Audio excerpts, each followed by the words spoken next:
Bora lá para mais um episódio de Velho Pode. Não esquece de compartilhar, de ativar o sininho, de se inscrever no nosso canal, porque senão a gente não consegue avisar para vocês que tem episódio novo no ar. Toda semana, toda quinta-feira, um episódio novo de Velho Pode, experiências que inspiram. E agradecendo os nossos parceiros, Drogas Mil, Side, La Residência, porque sem eles a gente não consegue levar tantas experiências para vocês. Bora lá para mais um episódio. E hoje nós temos um episódio muito interessante. Não vamos falar sensual, mas vamos falar de coisas que podem, de repente, aí, despertar muitas ideias interessantes e muitas coisas importantes sobre a mulher 50+, e momentos em que a gente vive, principalmente quando o assunto é menopausa. E hoje, pela primeira vez, eu trago uma médica, uma colega aqui para mim, porque a gente até então não tinha gravado com nenhum colega médico. E aqui tá Beatriz Tupinambá, a doutora Beatriz Tupinambá, uma expert neste assunto, menopausa, libido, dificuldades com a sexualidade nesse grupo 50+. Seja muito bem-vinda, Beatriz. De verdade, obrigada por ter aceitado o convite. É um prazer, Roberto, estar aqui. O seu podcast realmente inspira e aí eu queria fazer parte. Tô adorando essa experiência. Eu tô adorando você estar aqui. Primeiro, a gente começa esse podcast falando da idade, tá? A gente começa aqui falando assim, olha, a idade que eu tenho, se tá tudo bem com essa idade. Eu tenho 42. 42 anos. E tá tudo bem com essa idade? Tá tudo bem. Como você que é médico também sabe que às vezes a gente sofre um pouquinho do preconceito de ser médica nova demais. Exatamente. Né? Isso é um problema. Então, é um problema. Então eu ficava querendo que o cabelo branco aparecesse, que tivesse cara de mais velha. Então eu acho que com a idade avançando, até nessa parte do trabalho, facilitou a minha vida. Eu acho que facilita muito. A gente teve um outro episódio aqui que a Lucy falou que o cabelo branco, quando na parte que ela trabalhava com evento, o cabelo branco não ajudou. Mas na parte que ela é professora universitária, o cabelo branco ajudou. Olha que interessante. Na medicina, acho que ajuda também. Na medicina ajuda também. Eu lembro que eu, mais jovem, um dia eu abri a porta do meu consultório, entrou a filha com uma mãe, eu geriatra, só atendo pessoas com mais de 50 anos. Ela olhou de cima e embaixo e falou assim, você que é a médica? Eu falei, sou eu.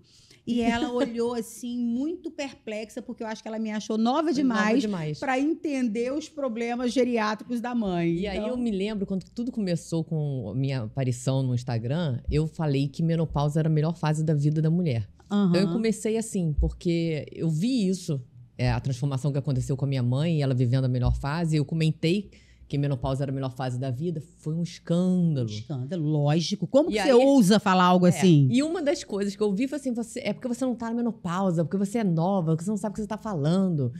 Então, eu tinha isso de querer estar numa idade de climatério, de menopausa, para me aproximar mais com esse público que eu me conecto, sabe? E eu me conecto com eles mais por conta da minha mãe. Por esse cuidado que eu tive com a minha mãe, que ela sofreu muito com a menopausa e eu consegui resgatar. E a partir dali mudou muito a minha visão sobre menopausa, mas eu não tinha essa identidade de uma mulher no climatério. Né? Aí finalmente chegou os 40, os 42, então eu tô mais... Você tá mais próxima disso. Eu que vos falo aqui, estou nesse momento de climatério e a gente... e é uma conversa, né, com o ginecologista, porque de fato coisas acontecem e eu acho que essa desmistificação, Beatriz, é fundamental, né? Porque eu lembro que a minha mãe, quando a criança ainda, ela menstruou com 11 anos de idade, e ela me contava que ela estava andando de bicicleta e que ela sangrou. E ela não sabia o que era. Ela achou que tivesse se machucado andando de bicicleta. E ela não foi para a casa da minha mãe, da minha avó. Ela foi para a casa de uma tia, porque ela ficou com medo da minha avó brigar porque ela tinha se machucado. Porque não se falou para essa menina de 11, 12 anos sobre a menstruação. Quiçá climatério, menopausa. Imagina o que era falar sobre isso há 40, 50 anos atrás. O que você acha que mudou tanto? Por que hoje está todo mundo falando sobre isso de uma forma mais aberta? Porque antigamente, realmente, praticamente não existia esse tempo de vida útil na menopausa. Né? Então, quando você chegava aos seus 50 anos, já estava quase morrendo. Né? Isso é pouquíssimo tempo. Para a medicina, isso é muito pouco tempo atrás. 1950, 1940, a expectativa de vida era muito menor. Então, a partir do momento que a gente foi aumentando a expectativa de vida, teve que ter esse olhar obrigatório para a menopausa, porque as mulheres começaram a viver 1/3 da vida na menopausa, agora já é metade da vida na menopausa. Você entra na menopausa com seus 45 e vai morrer com os seus 90, 100 anos, você viveu mais na menopausa do que sem ela. Então, se a gente não falar sobre esse assunto, né? Não tem. E é muito doido isso, porque é essa a ideia. A gente morria antes, agora a gente não morre mais e não vão morrer tão cedo. A gente cansa de falar isso aqui no Velho Pode. Eu sempre falo, daqui para frente, os estudos mostram que se a gente não morrer de violência urbana ou de acidente de trânsito, vai todo mundo viver 100 anos. Então, daqui para frente, a gente vai ter que aceitar e assumir esse movimento. O que você acha que hoje, para as mulheres 50 a mais, é mais difícil lidar com essa fase do climatério? É o humor ou as questões físicas? Do ganho de peso, de achar que vai engordar eternamente? Porque isso é uma questão para a mulher. Aqui no Brasil, a gente tem um culto da jovialidade, do corpo, né? Muito importante, que a gente nem vê tanto assim nos outros países. Então, a mulher brasileira sofre bastante com essa questão de mudança corporal.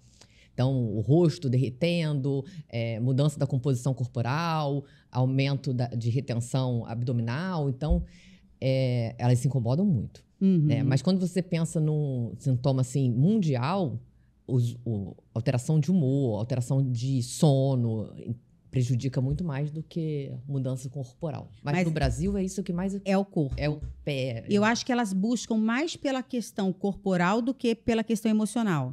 Concorda? Concordo. Né? Aqui no Brasil ela vai buscar por conta disso, porque está alterando o peso, porque está alterando essa parte aí física. Não se reconhece mais no espelho e tem toda essa cultura do etarismo, de que está envelhecendo, de que não serve mais para nada, que praticamente o mundo acabou, né?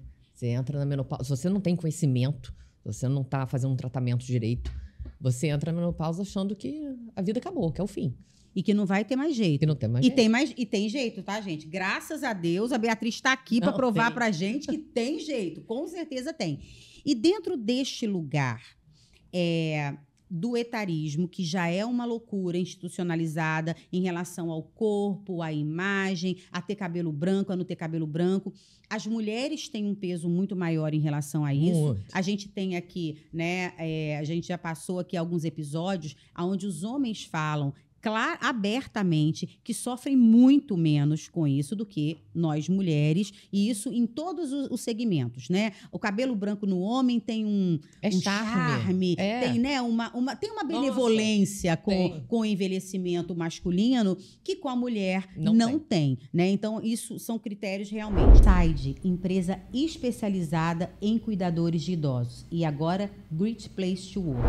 E quando fala da sexualidade, dessa questão do desejo sexual, você acha que também que essa cobrança na mulher é maior? Com certeza. Existe, sim, uma queda de libido importante com a chegada da menopausa, né? Quando os hormônios começam a cair, começam a alterar, libido sente. Mas é multifatorial. Tem várias outras vertentes aí relacionadas a libido que pode fazer com que essa queda hormonal passe despercebido. Então, se você tem um bom relacionamento, se você se aceita, se você se ama, se você se prioriza, se você faz atividade física, dorme bem, se alimenta corretamente, então você acaba que a sua libido pode não ser impactada ou impactada minimamente. Mas se você... Não significa que toda mulher na menopausa vai ter queda de libido. Não é obrigatório. Não é obrigatório. Estão ouvindo, né, minha gente? Isso é importante a gente sinalizar. Faz o checklist aí, hein? Tem muita coisa que a gente pode fazer para melhorar a libido, mesmo se aquela mulher não puder fazer reposição hormonal. Porque tem muito disso, né? Quando você faz reposição hormonal, você tem um atalho, né? Uma facilidade. Você consegue ter sua vida de volta, manter seu peso de uma forma mais fácil, sua libido ser resgatada também mais fácil. Mas quando você não faz reposição hormonal porque não pode, porque tem uma contraindicação, mesmo essas mulheres podem viver bem a menopausa. Podem ter libido boa, podem ter boa disposição, podem namorar até o último dia de vida, né? Porque tem muito disso. Parece que as mulheres que entram na menopausa acham que o sexo acabou, que não serve mais para isso. Não. Até o último dia que a gente está vivendo, a gente pode. E eu acho que o sexo, principalmente, tem uma condição muito boa. Eu, como geriatra, todo paciente que entra no meu consultório, eu pergunto sobre a vida sexual. Porque é óbvio, né? O sexo, teoricamente, faz parte da vida. É um dos pilares da vida. Né? Porque é muito comum o meu paciente chegar no consultório acompanhado. Né? Então, ou vai com o filho, ou vai com a filha, ou vai com a neta. Você tem que ver, Beatriz, quando eu pergunto assim, e a vida sexual? Mais de uma vez, um neto, a neta principalmente, fala assim, que isso, doutora Roberta? Vovó não faz isso, não. E assim, mas é imediato. Assim, e realmente, assim, de se espantar com a pergunta. Como se perguntar sobre a vida sexual fosse assim, você tá brincando, né, Roberto? Você acha que o vovô? Você acha que a vovó? Minha mãe? Meu pai? Não. E é muito engraçado porque muitas vezes a pessoa faz assim, começa a rir do tipo, eu falo ou não falo? Porque vai ficar chocada? Olha que loucura isso. Como se a gente perdesse o direito de ter uma vida sexual porque eu envelheci. Sai até do imaginário das pessoas mais jovens isso. Sim, é como se eu falo assim, gente, você nasceu do quê? Né? Você acha que aconteceu o quê? Você nasceu, você brotou do nada. Então, a gente tem esse lugar do sexo na terceira idade, ou mulheres 50, 60 a mais, como sendo um lugar pouco explorado ou já desnecessário. Você tem pacientes mais velhas que descobriram o sexo depois dos 50? Tenho. Não é interessante isso? E não tenho uma ou duas, não, são muitas. Porque, às vezes, quando a gente tem essa posição de liberdade que a gente conquista pós 50 anos, com a maturidade, né? Que você sabe que aquele sim é o sim, o não é o não, você se respeita, você se permite. Aí é o melhor sexo. O sexo da maturidade é o melhor sexo. E tem gente que desperdiça isso. Então, eu digo que nós mulheres, inclusive, somos privilegiadas em relação a isso. O nosso clitóris tem capacidade de chegar ao orgasmo até o último dia de vida. Não vai perder isso. Se a gente continuar esse estímulo, se a gente se cuidar, fizer, né? Eu chamo até de skincare da Magnífica. Eu chamo ela de Magnífica. Então, se a gente faz o skincare da Magnífica, a gente cuida dela todo santo dia, a gente retribui, deu prazer pra gente a vida inteira, né? Então, a gente tem no mínimo que cuidar. Isso se mantém. Essa capacidade de chegar ao orgasmo se mantém e o sexo se torna o melhor da sua vida. Muito, muito superior a um sexo de uma menina de 18 anos, de 20 anos. Que está começando agora e que ainda, né, faz tudo de uma forma mais atabalhoada. E tem acha que tem que performar, fica só pensando, mirabolando, não vive aquilo de verdade, né, com intensidade. Então, o sexo da maturidade é maravilhoso. Começou a fazer o checklist aí, minha gente? Ó, glamurosa, magnífica. Anotou aí qual o nome que você quer dar? Magnífica? Glamurosa? O que você quiser. Anota aí. Vamos lá, skincare da Magnífica, porque tem que cuidar dela. Cuidados diários. Do mesmo jeito que a gente tem cuidado com a nossa pele, que a gente escova o dente. Tem que cuidar. Tem que hidratar. Hidratar é o mínimo. Né? Porque quando a gente chega na menopausa, as coisas vão ressecando. É uma realidade. Então, a articulação resseca, você acorda com aquela mão. A pele resseca, cabelo resseca, o olho resseca. A Magnífica também. Então, hidratar é fundamental para você não ter dor durante a relação. Né? Porque a relação não é feita para ter dor. Mas tem só um pouquinho, só não sei. Não é para doer, é para ser prazeroso pros dois. Então, um ponto-chave é a hidratação. Né? Então, a gente tem várias outras coisas. Tem reposição hormonal que você pode fazer local, reposição hormonal sistêmica, tem laser, tem diversas maneiras de você resolver essa questão. Mas sem hidratação não resolve. Então, hidratação todo dia. É o ponto base. É o ponto de partida. É que nem protetor solar para rosto, hidratação para Magnífica. Ó, anotaram aí? Gente, vocês têm que ir anotando esse negócio, tá? Porque, assim, é importante. A gente tem que falar de sexo, sim. A gente tem que falar que mulheres têm prazer, sim. A gente teve um episódio aqui que nós trouxemos a Sandra Veloso. Ela é campeã internacional de polidense 60+. Mentira! Juro, maravilhosa.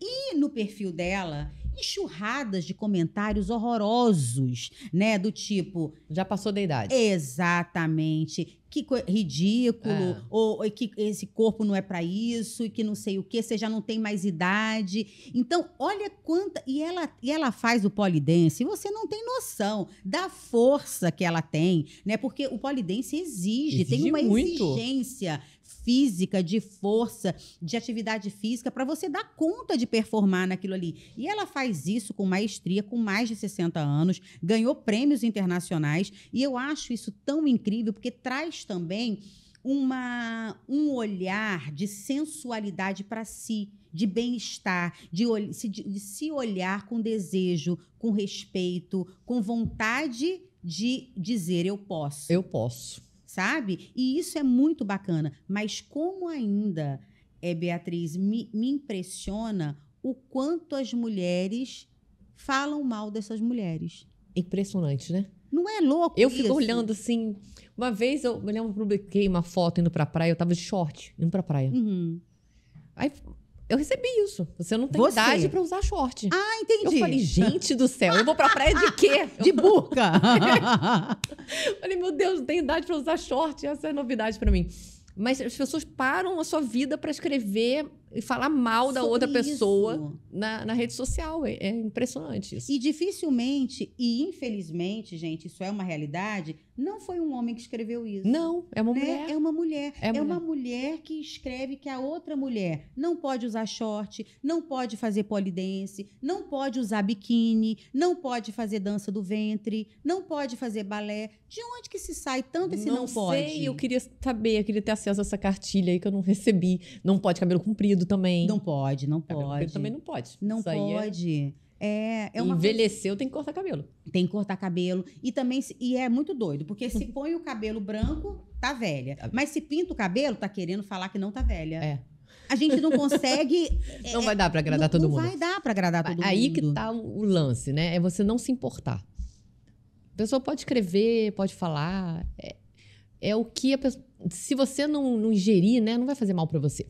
Mas você Aquela história do veneno, você tem que ingerir pra fazer mal. Exatamente. Senão, porque a coisa vai tomando uma proporção que você vai vivendo mais pela opinião do outro, né? E dentro dessa realidade, você acha que muitas mulheres não procuram ajuda nesse processo da menopausa e do climatério por vergonha desses sintomas? Ah, tem muita gente. Tem gente que não conta nem pro marido. Jura? Juro. Já tive mulher que me pediu pra continuar menstruando. É mesmo? Ah, meu marido vai perceber que eu não menstruo mais. Aí queria usar uma reposição hormonal que conseguisse fazer menstruação todo mês. Que loucura isso! Pro marido esse... não perceber que ela estava na menopausa. É. Imagina. Que coisa, né? Você dividir uma vida com uma pessoa... E não poder falar pra ela que você tá na menopausa. É muito preconceito na sociedade. É assustador, né? Essa eu não tinha parado para pensar ainda, de você precisar continuar menstruando para poder agradar ou para poder não se perceber envelhecendo. Isso. Será que é muito por aí? Né? Para não conseguir falar que... Não falar. Cheguei na menopausa, tô na menopausa. Chegou na menopausa e como é que vai ser isso? Você acha que muitas mulheres têm medo de ser trocada de ser trocada? Nova. É isso que eu ia falar. Será que é aí isso? Aí fica aquele fingimento de que o ano não está passando para a pessoa, passa para todo mundo, né? Exato. Todo mundo inclusive para ele, se ele é seu marido, se está junto com você, não ele está envelhecendo na mesma proporção. Exatamente. Né? E as pessoas mais novas estão envelhecendo e serão os próximos mais velhos. Sim. Então... Mas você teve mulheres que disseram que se separaram por conta desse processo? La Residência, Centro Residencial Geriátrico, equipe multidisciplinar, 24 horas à disposição do seu idoso. Somos gente que cuida de gente. Muitas. Porque menopausa é um chamado para autocuidado. Quando a mulher se vê lá por volta dos seus 50 anos, parando de menstruar, essa sensação de finitude da vida, agora acabou, cheguei na menopausa, isso, apesar de não é essa a visão que a gente deve ter, mas isso dá um alerta de que agora eu tenho que me priorizar.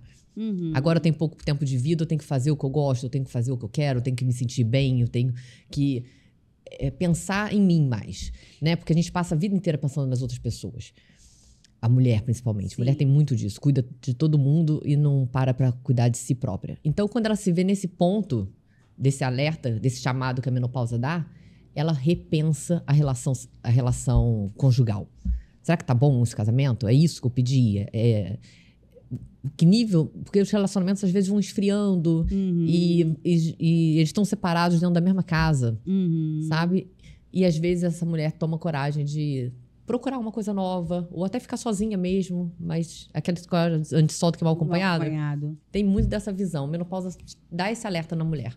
É porque eu tenho a impressão que a gente vem também, como a gente falou, envelhecer é uma coisa muito moderna, né? Há 40, 50 anos atrás, as pessoas morriam por volta dos 60, 65 anos de idade.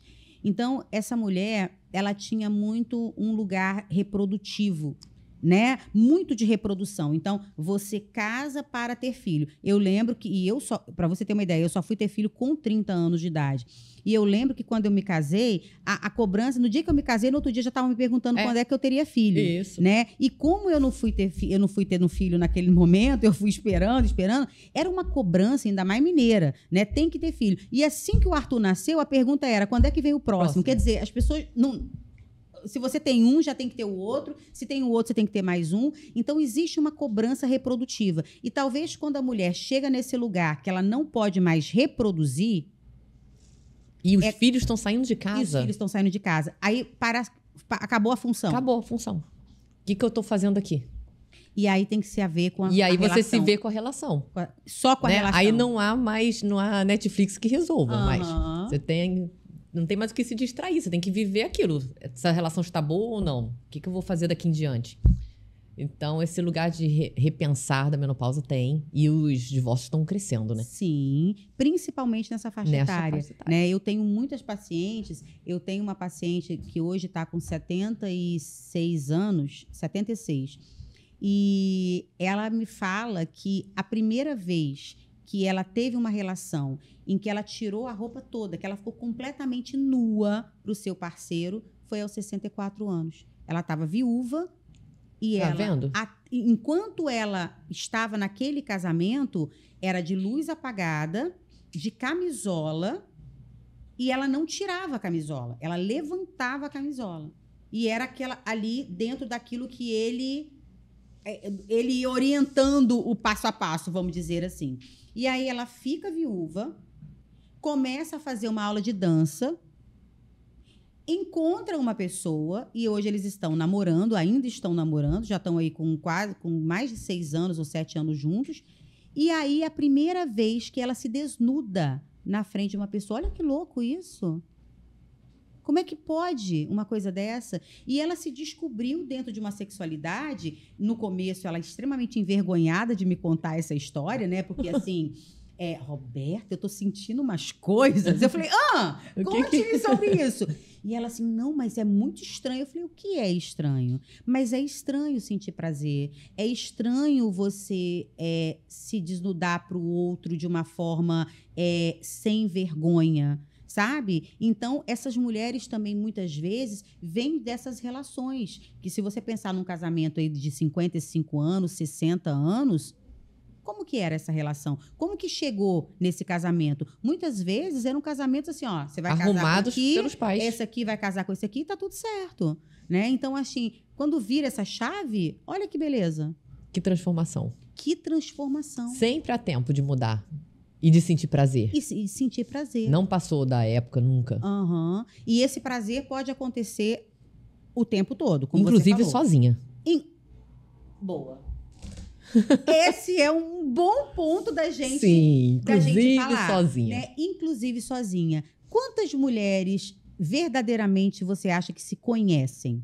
É muito pouco. É muito pouco. Não é? E elas não se conhecem, é muita. Quer dizer, lá no consultório, na hora do exame, eu entrego um espelho. Vamos olhar aqui, ó, juntas. Aí eu mostro o que é tudo. Não sabem. E acontece de não querer olhar? Acontece. Não é? Não quero olhar, não. Olhar. Não vou olhar, Falei, não. Vamos olhar sim, olha aqui. A pessoa fica sem coragem de olhar. Né? Muitas mulheres não conhecem né? A sua magnífica. Não conhecem. O Não homem exploram. acha maravilhoso, né? O homem adora andar na frente do espelho, balançando, olhando. O homem sabe cada verruga que tem, onde não tem, se tem aqui, se tem um negócio. É impressionante. Eles têm um amor pelo seu falo, né? Que é uma coisa assim esplendorosa. E a mulher tem uma vergonha. E geralmente absurda, uma autoestima também alta. né? A autoestima da mulher, principalmente na cidade, tá muito abalada. Sim, ela tem medo, né? Tem medo, tem vergonha, tem... Mas a mulher não foi criada para se conhecer. A mulher não foi criada para olhar para o seu corpo. É feio se tocar, é feio olhar para o seu corpo, é feio olhar para lá para ver o que está acontecendo. Ela não consegue. Não olham. Né? Elas não olham. Então, quando você faz esse convite para olhar, para se ver, para poder se entender, como assim eu vou olhar? Você quer que eu veja o que aí? E é muito doido. E quando você fala para ela sobre masturbação, como é que funciona? Ou não funciona? Elas se assustam, né? Então, eu comecei muito na rede social falando sobre essa história do skincare da Magnífica. Então, quando você tem essa preocupação de hidratá-la, não custa fazer um carinho, né? Então, você tá ali com um hidratante, ou pode ser um óleo de coco, alguma coisa que deixa a sua mão mais deslizante. E aí você vai lá hidratar, vai cuidar, vai fazer com carinho, vai fazer com calma, ter um momento de conexão entre você e ela. Porque as mulheres agem por duas coisas separadas praticamente. Não faz parte do teu corpo. Quando você lava no banho, lava sem nem perceber. A gente não tem aquela consciência de que tá lavando a Magnífica. Então faz as coisas com consciência, passa a mão devagar, faz com carinho, faz com cuidado, retribui. Então, conhece cada pedacinho dela, vê o que você gosta, o que você não gosta, o que te dá mais prazer, o que não te dá. Como que é o jeito que você gosta que esse local seja tocado. Então, esse tipo de conhecimento é importante. É importante, inclusive, na relação sexual, porque quando você tem o conhecimento do seu corpo, você sabe o que você gosta, você sabe o que te dá prazer, você consegue orientar melhor o parceiro. Porque tem muita mulher que passa a responsabilidade pro outro. Ele não me dá prazer, ele não... Mas você se dá, você sabe, você consegue. Então, como é que você vai orientar isso? Porque o homem também não nasceu sabendo. Se nem a mulher sabe o que ela gosta, como é que ele vai saber? Exatamente. Você fala assim, ele não me dá prazer, mas onde é que você sente prazer? Ela também não sabe. Não sabe. Então, vamos se conhecer primeiro, vamos saber para poder orientar. Porque se a pessoa tá ali com você, a princípio ela quer te dar prazer, né? Mas ela precisa ser melhor orientada se ela não estiver acertando. Mas, às vezes, a mulher prefere nem saber, deixar por conta, terceirizar o seu prazer. Isso nunca deveria acontecer. Deveria ser nosso. Eu acho que também tem uma questão aí, Beatriz, muito interessante de... isso é um papel do homem. Né? Esse lugar é um papel do homem. O homem é que tem que saber o que tem que fazer. É o homem que tem que ir, é o homem que tem que fazer, é o homem que tem que ir dando os ajustes finos ali do que está acontecendo. E se essa mulher fala aonde ela sente mais ou menos prazer, é como se ela tivesse, como se ela não fosse uma mulher recatada. Ou se ela saísse desse lugar, né, de uma mulher... de família, de uma mulher, né, para uma mulher, se ela tá falando isso... que ela tem muita experiência. Muita experiência, boa coisa ela não é, né? Então, assim, esse lugar também dessa mulher que tem que ser muito pudica, que tem que ser muito certinha, que tem que esperar o homem trazer para ela esse prazer de alguma forma. Eu acho que isso também é uma coisa que a gente foi aprendendo ao longo da vida. E talvez isso gere essa dificuldade da mulher... não se achar. E muitas vezes o parceiro, quando você começa a trazer essa informação para o parceiro, talvez o parceiro também não goste muito dessa informação. Não tenho essa experiência retornando para mim, não. Muito pelo contrário, sabe? Porque as coisas se acertam.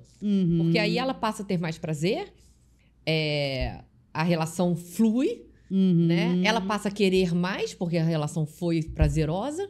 Então, a libido aumenta, a frequência vai aumentar.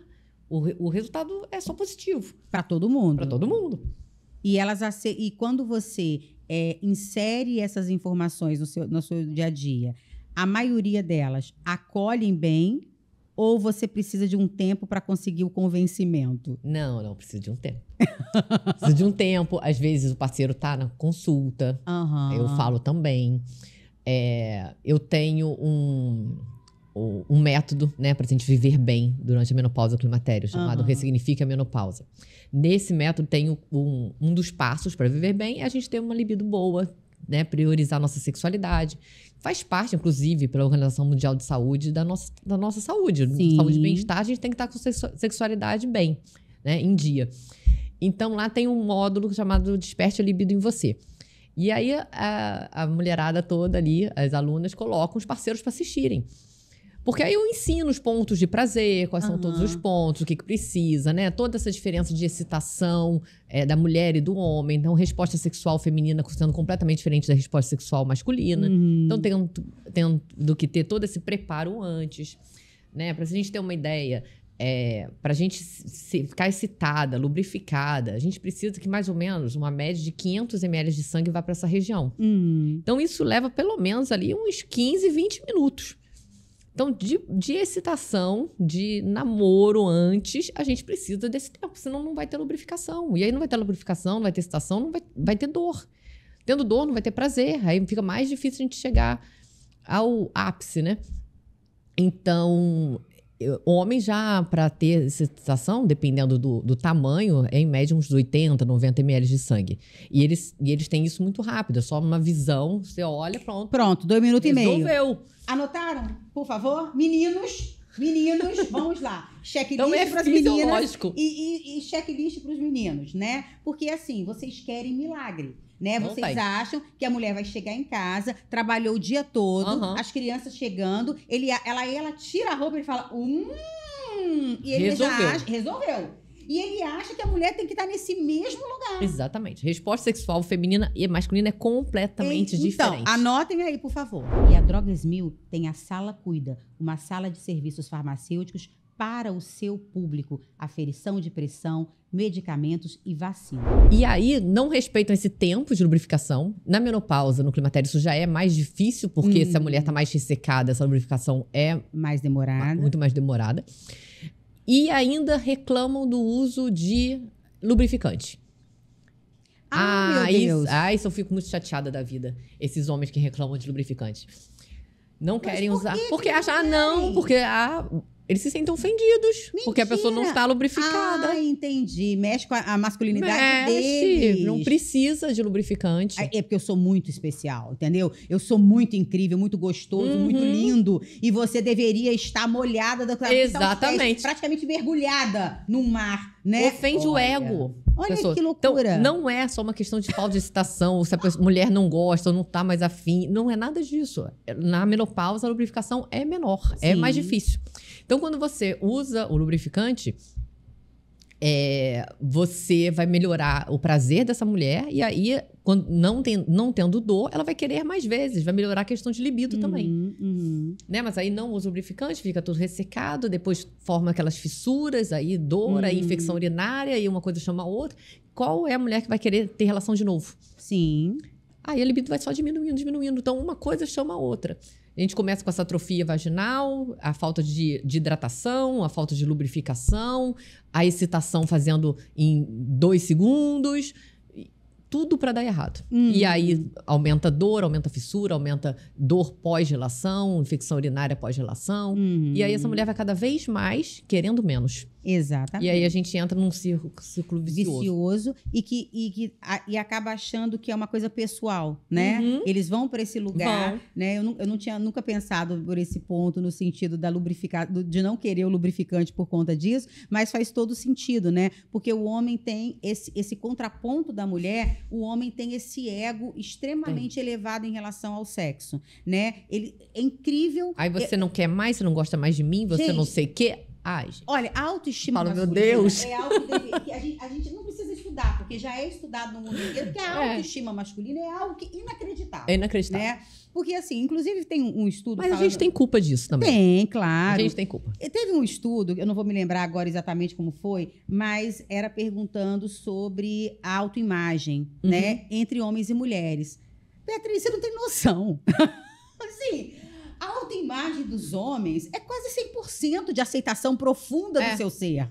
As mulheres botam defeito em tudo tudo. em si, né? A minha bunda que é grande, a minha bunda é pequena, meu peito que é grande, meu peito que é pequeno, eu sou muito magra, eu sou muito gorda, eu sou muito baixa, eu sou muito alta, o meu nariz é não sei o que, a minha sobrancelha... O homem olha ali, tô ótimo. Tá ótimo, Tô ótimo. sempre tá ótimo, maravilhoso, né? E é incrível isso. E isso reflete também nessa questão da genitália, que para o homem, sem brincadeira, o pênis é uma coisa assim, para eles, maravilhosa, né? Eles têm uma paixão pelo seu pênis, que é uma coisa incrível, né? Mas agora tem crescido muito a procura por aumento de pênis, né? De pênis, pois é. Com ácido hialurônico, o pessoal tá infundindo para aumentar.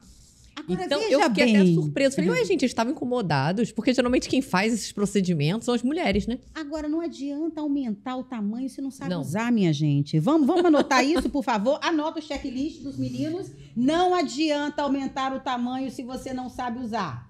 Vamos combinar. Voltamos aqui para Beatriz para ela ensinar a usar direitinho também. Outra coisa que a mulher carrega essa culpa dessa autoestima altíssima, principalmente sexual masculina, é essa história de fingir orgasmo. Ah, sim. Ainda tem isso, né?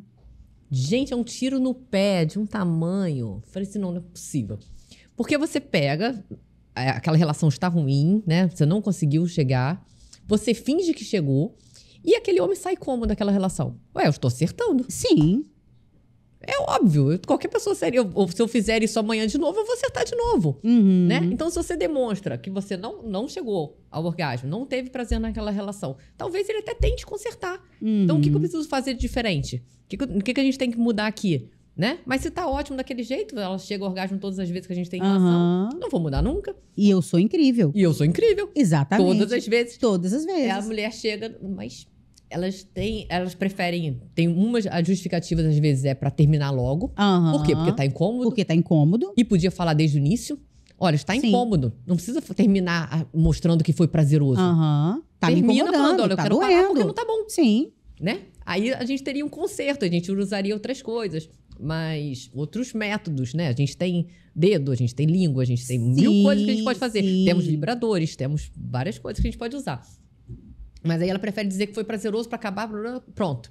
Me livrei, passei dessa. Porque eu acho também que dentro dessa fala que você está trazendo, eu acho que se essa mulher fala que prefere o vibrador ou que prefere uma outra forma, ela vai ofender esse homem. Vai. Né? Porque ele se sente ofendido. Porque eu acho que tem muito isso também, Beatriz, de quando a mulher tenta trazer outras possibilidades, o homem se ofende muito. Do tipo, ela acha que eu não sei fazer, ela acha que eu não faço direito, ou ela acha que eu não sei dar prazer. Olha que loucura. E aí ela acaba muitas vezes, vamos deixar do jeito que tá? Que é melhor do que entrar nesse lugar que ele vai achar que eu estou reclamando. Entra essa resiliência da mulher. Sim. Que aí ela vai aceitando tudo, vai deixando pra lá, vai levando, né? Enquanto, infelizmente, o homem vai ter que aprender a lidar com isso. Ó, não está bom, eu tenho que resolver mesmo. Sim, não né? tá legal. A verdade é essa. Então, se a gente começar a lidar com a verdade, talvez as coisas comecem a serem consertadas. E isso é muito importante você falar, porque eu, como geriatra, eu atendo muito casal, né? Muito casal. E eu sempre pergunto se quer entrar junto ou separado. Eu, Roberta, especificamente, prefiro que entrem separados. Porque eu acho que a individualidade é muito importante. Tem casal que não aceita, tá? Não. A gente não tem nada para esconder um do outro. Ok? Mas não é uma questão de esconder. É uma questão de você ter de se abrir. O seu tempo e o seu momento para você falar aquilo que a gente às vezes nem fala pro espelho, né? Mas ok, a gente respeita. Mas os casais que entram separados... E aí a gente vai conversar de novo. Eu sempre pergunto da vida sexual. Parece que eu tô falando de dois casais diferentes. Porque a visão de sexo dele e a visão de sexo dela no mesmo casamento, você fala, não é possível. Ele transou com outra pessoa, ela transou com outra pessoa, porque não é possível. Porque são falas completamente distintas. E normalmente ele muito tranquilo e muito feliz e muito realizado e tá show de bola. E ela, com dor, com desconforto, não querendo mais aquilo. Por obrigação. Por obrigação, porque é meu marido. E aí você vê a dicotomia desse lugar. E, às vezes, um casal que está juntos há 30 anos, 35 anos, 40 anos, 50 anos e não falam sobre isso. E a impressão que eu tenho, Beatriz, é que quanto mais velho é esse casal, no sentido de quanto mais tempo de casamento, mais difícil é esse diálogo. É isso? Eu também acho. É isso. Eu peço muitas vezes para procurar terapia mesmo, terapia de casal, para ver se eles conseguem conversar sobre o assunto. Eu falo, gente, vocês dormem na mesma cama, vocês têm intimidade. Como é que não tem intimidade para um falar uma coisa para o outro? Né? É chocante, mas não tem. Não tem. Um não sabe da individualidade do outro. Sim. Em relação à sua vida sexual. E é como se, de verdade, é como se falar disso fosse gerar uma ofensa. Não é um diálogo, é como se não fosse um diálogo, fosse uma acusação. Eu acho que a maioria dos homens entende essa fala como uma acusação de que você não é homem o suficiente. Sabe? Eu acho que é essa leitura que os homens fazem, enquanto não é nada disso que ela está falando. Ela está falando assim, olha, eu estou ressecada, eu estou, né, num outro momento da minha vida, isso está me causando desconforto, porque neste momento isso está me gerando desconforto, mas se a mulher entrar nessa fala, é como se ela estivesse falando mal da maneira que ele faz o sexo. É muito doido, né? É um negócio que, como é difícil. Mas isso precisa ser conversado. Precisa. Porque senão vai acontecer isso, só o aumento dos divórcios. Né? Ou essa mulher cada vez mais infeliz, mais se fechando. Com mais dificuldade. Com mais dificuldade. E muitas vezes ela sai dessa relação para poder aprender com você o que ela precisa fazer, para ela poder ir para uma relação mais saudável. Uma relação saudável. Enquanto, na verdade, de repente, uma conversa poderia ter resolvido consertado. Ali. É isso. Olha que loucura, né? Quanta coisa a gente poderia melhorar num diálogo honesto e franco. Mas é difícil. Eu acho que essa questão do lubrificante tinha que mudar. Isso faz muita diferença na vida das mulheres. Eu falo, gente, você como homem devia ter, assim, oferecer. Vamos botar aqui? Você querer. Porque não ter dor na relação já é meio caminho andado. Nesse momento de climatério e menopausa é muito frequente por conta da atrofia. A grande maioria das mulheres reclamam disso. Eu tenho, tanto que uma das coisas que acontecem muito no consultório, mulher faz muita infecção urinária de repetição, a gente normalmente pede para a ginecologista avaliar o lubrificante diário ou 3, 4 vezes a semana, justamente porque a lubrificação diminui a fissura e, consequentemente, a infecção urinária de repetição. E aí essa mulher não vai ter querer fugir tanto da relação sexual, porque vai ser bom. Porque muitas vezes que a dor para, você passa a querer. Sim, é totalmente diferente. Mulheres descrevem assim, doutora, parece que tem um cacto entrando. Né? Então imagina uma sensação dessa, você vou querer ter de novo? Não, a libido cai mesmo. Você não tem vontade nenhuma mais daquilo. E outra coisa, né, Beatriz, que eu acho que é muito importante, é o que você falou do pré. Né? Não adianta querer que o sexo seja aquele sexo selvagem, com todas aquelas ideias mirabolantes que se tem, se não se tem uma relação positiva. Né? Não adianta querer que o sexo funcione, não. Né? Se não for uma relação também, no dia a dia, uma relação positiva. Porque aí fica uma coisa só da entrega do sexo. E não tem uma relação estabelecida ao longo do dia a dia, das vivências, das experiências. Isso também é difícil, né? A gente costuma dizer que a excitação começa no café da manhã, né? Como aquele homem está tratando essa mulher, as mensagens que eles se trocaram durante o dia, o nível de atenção de um com o outro, a troca de beijo, né? Os casais param de se beijar de língua. Isso faz toda a diferença também. Também aproxima. Então, são coisas que a gente vai perdendo nesse caminho, que pode recuperar se você tiver atenção para isso. Se você perceber que isso está acontecendo e quiser voltar, né? E, às vezes, eu vejo que há muitas questões também, por exemplo, durante muito tempo, a questão dos filhos, da chegada dos filhos, isso meio que vai afastando. Né? E assim, não, é porque as crianças estão aqui, não sei o quê. E aí eu acho que, de repente, quando começa a crescer e começa a todo mundo a roubar o seu caminho, não tem mais essa desculpa, né? E aí a gente precisa se reinventar dentro dessa relação. Mas hoje, você olhando nesses últimos, 5 anos, tá? É um espaço curto de tempo. Você acha que esse olhar das mulheres melhorou? Muito. Acho que foi, nossa, Antigamente nem se falava de menopausa, né? Agora a gente tá tomando esse lugar, essa posição, se redescobrindo. Eu acho que isso mudou sobremaneira. Da pandemia pra cá foi muita diferença. Da pandemia. É. A pandemia talvez também Foi um marco sobre isso. Aham. Antes as pessoas não falavam de menopausa, não falavam de sexualidade tão abertamente, assim, nas redes sociais, né? A gente não tinha tanta informação chegando. As mulheres estão abrindo os olhos para isso. E entendendo que pode, né? Que pode. Que pode. E que existe possibilidade com parceiro, sem parceiro, apesar do parceiro, Isso. né? Porque Apesar do parceiro. É isso, porque eu acho que é trazer essa possibilidade e não ter medo de se conhecer. Eu acho que a gente precisa bater nessa tecla que as mulheres precisam se conhecer. Conhecer o corpo não é vergonha, né? Não. Que é algo que as mulheres ainda têm muita dificuldade. Autoconhecimento é fundamental, né? Você primeiro tem que saber dar prazer para você mesma, sozinha. E aí depois isso vai se complementar com a relação sexual. Mas se você não tiver esse conhecimento, parece que tá faltando uma coisa.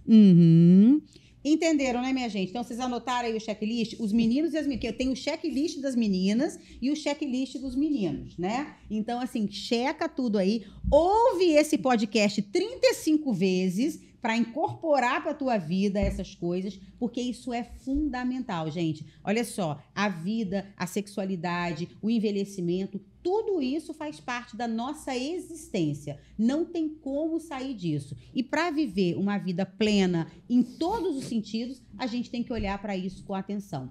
E a gente sabe que o nosso podcast está caminhando para o final, porque uma hora tudo que é bom acaba. E a gente não pode deixar de agradecer os nossos parceiros pelo carinho, pela atenção, Side, Drogas Mil, La Residência e, obviamente, não esqueça de ativar o seu sininho, de compartilhar esse podcast que está sensacional, de compartilhar todos os nossos episódios que toda quinta-feira chegam para você aí, tá bom? E a gente vai terminar com as nossas 2 perguntinhas que a gente sempre faz e eu tenho certeza que vocês vão amar as nossas próximas convidadas. Beatriz, toda vez que a gente termina o nosso podcast, eu sempre faço 2 perguntas para os nossos convidados. Uma é o que te pira no sentido de te deixar chateada, triste, aquela coisa que você fala, puxa vida, como isso me deixa pau da vida. E o que te inspira na vida? Diga para mim. O que me deixa muito chateada é ver uma mulher sofrendo depois dos 50, 60, na menopausa, sabe? Porque é sofrimento desnecessário. A gente pode viver bem, a gente pode viver sem fogacho, com libido, dormindo bem, com disposição, vivendo a sua melhor fase. É um momento único da vida da mulher isso. Então você já está com o filho criado, você já está com a sua situação de trabalho encaminhada. É um momento de você viver bem. E aí tem mulheres que passam achando que isso é o fim, que não estão bem, sem disposição para nada, sem brilho nos olhos, enquanto uma fase que está só começando. Isso aí te pira. Me pira. E o que te inspira? O que me inspira é ver esse processo de envelhecimento acontecendo de forma natural e tão lindo, sabe? Quando a mulher sabe envelhecer, quando envelhece bem, quando a gente ganha só sabedoria e maturidade, isso me inspira. Quando chega aquela hora de você olhar e se reconhecer como potência, né? Exatamente. Que dá pra ser, que dá pra fazer. Sim, o que a gente ganha de maturidade, de sabedoria, que a gente leva a vida inteira, né? A nossa história que foi construída nesses 50 anos que passaram. Então, quando a gente sabe valorizar isso, a gente tem um envelhecimento maravilhoso. Então é isso, minha gente. Alguma vez você parou para pensar que o seu processo de menopausa poderia ser essa melhor fase, como a doutora Beatriz acabou de dizer? Não? Então para pensar, para refletir e imagina que pode ser diferente e que cabe a você fazer escolhas para que seja diferente. Tá tudo aqui, ó, gente, na nossa mão, mas a gente tem que fazer escolhas conscientes, como eu falo com vocês todos os dias. Então, olha, muito obrigada por ter estado aqui com a gente. Beatriz, diga pra gente as suas redes, aonde as pessoas Adorei. te encontram, como é que elas falam com você, como é que elas vão lá aprender a melhorar esse movimento da menopausa. Adorei estar aqui com você. Foi Muito uma ótima obrigada. conversa, que a gente inspire milhares de mulheres por aí. Com que elas certeza. entendam que a gente pode viver a melhor fase. As minhas redes sociais é doutora Beatriz Tupinambá, no Instagram.